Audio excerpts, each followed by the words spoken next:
Небольшой трофей после снорклинга.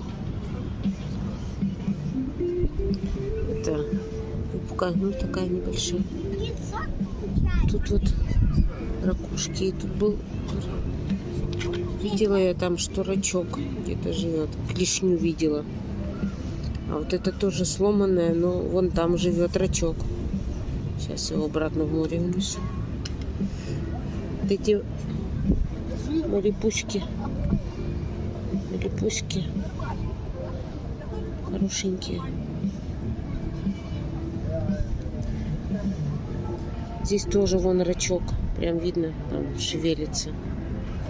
Сейчас пойдем обратно в домик, в море. Это когда-то устрица была. Кто ее съел? Видимо, кто-то из рыб. Вот такой трофей.